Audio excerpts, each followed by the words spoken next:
When a date becomes a family affair, I joined a website for dating to try and get more dates. That was my only intent. I have been working too much for 2 years at my new job. I just wanted to have more fun. I got an email and set up a date with this girl. It's my 5th date from the site. It's been fun.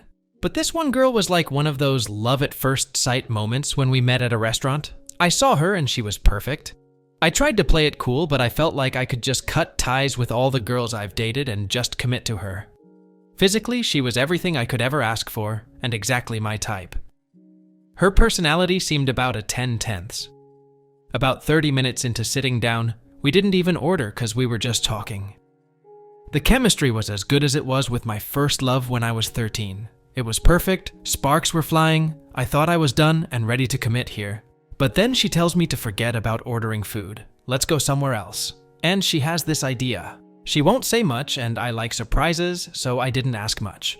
We jumped in my car and drove to this restaurant about 20 minutes away, kind of out of town. It was halfway up a mountain near a ski resort. I'm familiar with the area, so no big deal. We walk in and her family is celebrating her aunt's birthday. There was only family, and a lot of it, about 40 people. She introduces me, and everybody was happy to meet me and real nice. Everybody also knew that she was out on a first date. They were asking her stuff like, "Is this the guy? Is this your date? Is this the one?" All of the sudden, I wasn't so cool and relaxed. I felt heavy pressure to be on my best behavior. It was high pressure to the 3rd degree. But everybody was nice, so that helped. We sat down and I started being questioned by her older sister, her aunt, and another lady that I forget her relation to my date. The mom started kind of defending me and telling them to back off and let me eat. But the interrogating continued. After I don't know how long, they turned to my date and jokingly said, "We approve." Then I was able to kind of get my bearings about me for a minute. I was totally off balance all night, just tense. I was afraid the back of my shirt would get that a big wet spot, because I felt sweat on my back. So the sister brings her cute little girl and lets me hold her, and she and my date started taking pictures of me holding her, and somebody else's baby boy as well. I started to feel like the tone of it all was that we were a couple. I kind of felt like I was married to her, and these nice people were my in-laws. After a couple of hours, probably closer to 3 hours, everybody was kind of tiring out, and everything began to wind down. Keep in mind, her car is still at the other restaurant down the hill. Then her dad suddenly asks me, jokingly, what my intentions are with his daughter, though I can't remember how he phrased the question. Everybody looked at the table, looked at me, which is about half the people there. I guess I was exhausted from all the questioning. I was questioned by multiple people, multiple times, and the pressure of it all, cause I kind of lost it. He asked the question, I looked across the table at her, and she told her dad to stop it. Her dad smiles and jokingly says that he'd really like to hear my response. And her uncle, I think, also said he'd like to know, jokingly. I looked at my date and said, "Can I talk to you alone for a minute?" To which her dad laughs loudly and then says, "I made him nervous. So everybody is laughing now, and I guess it was a big joke." Then I said to my date, "Hey, can I talk to you alone for a minute?" I stood up in place, kind of. It was one of those long bench seats, and I couldn't push it back, because other people were sitting on it. Then her sister, I think, says, "Oh, there are no secrets in this family. Speak your mind." People then laugh again, and everybody starts making jokes about not having secrets. And this man who married into the family somehow tells me that he remembers being in my place, and he says, "Let me give you some advice. The best thing to do right now is speak your mind and be honest." Then others join in and echo his sentiment, all jokingly, I think. So I looked at my date and she says something like, "You can tell me anything here, we're all family." She also, I think, was joking. But I had started to lose my ability to tell when people were joking and when they were serious, so the dad says, "Wait, I haven't gotten an answer to my question." So finally, I speak directly to the dad and say, "I'd like to discuss that with her first," but I regretfully laughed as I said it. So her dad says, "I asked you first, I want to know." I turn to my date and she says something like, "Go ahead, you can tell me. I'm a big girl, I can handle it." So I said okay, and sat down, then took a couple of breaths while her dad kind of quieted everybody down. I started with, "I think I made a huge mistake." It all spiraled down from there. I said harsh things like that. I felt like I was having a bad dream where I was suddenly married. I questioned her intentions in bringing me there. I said stuff like, "What were you thinking? Yes, I liked you, but I just met you. And right now I know your aunt." I pointed at her sitting next to me. "Better than I know you." I think she was humiliated, but I couldn't stop. The more I spoke, the more bad stuff came out. Total fucking tailspin. I said I want to find someone special, but I don't want to skip the first 29 dates and skip to date 30, which is what I'd done that night. Then people started interrupting and chiming in and suggesting that she and I slow down and have a real first date. I wasn't having it. I was out of control. I said, "No, it's too late for that. I feel robbed here. I wanted to meet this girl, get to know her, date her, and maybe fall for her. But now it's like we're engaged and her whole family is here, and there are all these expectations. We skipped the getting to know each other and dating part, so I feel robbed." Then I said yet another thing I regret. I said, "It's a huge red flag," with an emphatic gesture, "that I asked for, minute alone with you to talk, and this is what I got instead." I added something like, "You're all great and a great family, but the lack of certain boundaries is a huge red flag for me. I would never let my relationship become family business." My date interrupts me at this point and says, "Okay, so let's talk in private. Let's go outside and talk. I'm sorry I didn't give you that minute. Let's go outside and talk privately. I'll give you all night." She was visibly shaken, and I could tell tears were inevitable. I stood up again, and realizing that I had insulted all of them, I just quietly walked out. I felt really bad, because they were all nice and had nothing but the best intentions for me. They love her, and they were literally telling me that I was good enough, which should have been a compliment. But I somehow took it the wrong way and spat in their face. I didn't even drink. Update 1. Just want to clear something up. My date never had a profile on the dating site. She was browsing through with her friend, who has a profile, and they were looking for a date for her friend. It was the friend who originally messaged me to set me up with my date. Also, I deleted my profile. I'm totally done with online dating. I've been in this city 2 years now, so I'm gonna just go out and meet people the old-fashioned way. It just feels less risky somehow. I know this is gonna disappoint many of you, but I decided to speak with her. The very day I posted here was the day immediately after our date. That same evening, she called me, but I didn't answer because I was in the shower, so sent me a text that said, "Do you hate me too much to talk to me?"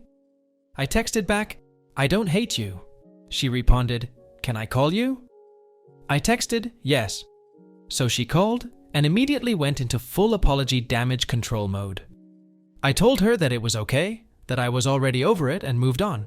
She asked if there was any way we could meet, because there were some things she wanted to say in person, and she wanted for us to part with a handshake and all that. It kind of sounded like she needed closure. So I agreed to meet her downtown to talk the following Tuesday. Not a date, no lunch, no coffee. We just met at a park. We met, and I knew she was still the one. She told me she loves me, and we decided to try it again. We went on 3 dates, and I proposed. She said, "Yes. We're gonna get married in December. No big wedding, we're gonna fly to Las Vegas and do it there. The plan is to spend Christmas as a married couple." Just kidding. I'm not that fucking crazy. Hopefully you're still reading. The rest of the update continues on the next paragraph. We met at a park just to talk. I had been so disappointed because I felt that the spark and the butterflies in the stomach would be gone, that I wouldn't like her anymore. As soon as I saw her, this was confirmed. There was no spark. She looked great, but I just didn't feel it. It kind of crushed me. So I decided to listen to her as she apologized again and told me she had really liked me on that first date and got carried away and made a very dumb decision that she wishes she could take back. She added that her mom had pulled her aside when we arrived and right from the beginning told her that if she liked me, she'd just made a big mistake by bringing me. I guess her mom pretty much cringed when she saw us walk in that night. Also, I should say that her mom was the only one defending me that night and practically pulling people off of me, like her religious uncle, who asked me if I'd been saved. I remember that pretty well, but I guess her mom came down on her hard for not just having a first date. But she also said that things got even crazier after I left. Her mom wasn't there for my rant. She had driven somebody home and came back after I'd left. She found my date outside crying and was told what happened. Her mom, I guess, stormed into the restaurant and went off on everybody for ganging up on me. My date says she called them a bunch of out-of-control animals. The whole thing was reduced to a big finger-pointing fest by everybody.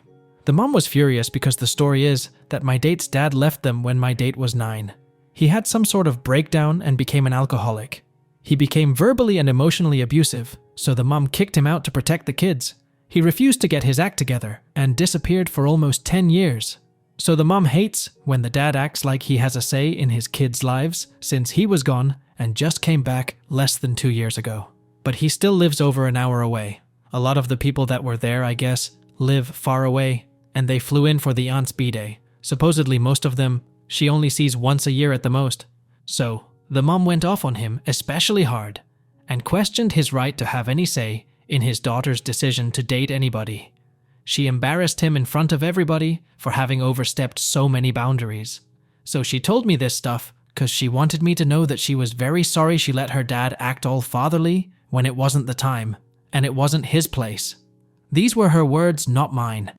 In a way, I'm glad the mom wasn't there to witness me going off, because then I would have felt really bad. But come to think of it, she probably would have stepped in and prevented it. She asked me if there was a way we could have that first date again. But I said no. There's no way I can pretend that we are meeting for the first time after all of that.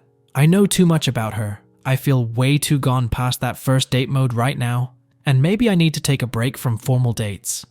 I did apologize to her for not telling her right away how uncomfortable I was, and for going off on her outside the restaurant. I told her that there were a lot of nice people there that I felt bad about, but that I'm sure they understand me because they seemed reasonable. As I was talking to her, I could see how much better she felt that I had given my own apology. Her face went from subdued and sorry to kind of hopeful and semi-happy. She started to get back her glow and her spunk. We started talking about other stuff, what I do at work, my hobbies, and some other causal stuff. The more I talked, the more she glowed. I felt bad because she showed up looking kind of fragile and contrite. She looked vulnerable, but by the end of our conversation, she was smiling and looked more sure of herself. I tried to show my sense of humor and made her laugh. I felt kind of sorry for her. I made it my goal to send her home smiling. I kind of started to feel that spark again after she started smiling and laughing more. She has a great laugh. It's really cute and innocent. It felt a lot like it did at the restaurant. Her awesomeness comes back when she's comfortable. She definitely does it for me. I walked her to her car, and we agreed that another date is probably not a good idea right now. She wanted to meet my yoga teacher because she's the best. My date, I feel weird not tying her name, has said she needs to learn to relax more when she's stressed out. So I met her at yoga class the following Thursday, the 7th, and made the introduction. My date has been coming to the same 3 yoga sessions that I do weekly. We talk there. She still flirts with me and hints that we should meet for hot tea. Neither of us is a coffee drinker. I walk her to her car after class because it's dark by then. I still like her, and I can tell she feels the same way. The spark is all the way back now. But all those comments I got here on my original post about her being crazy are still completely lodged in my head. They have me second-guessing myself about staying in touch with her. I'm not sure what I'm going to do, but whatever it is, it's going to take time.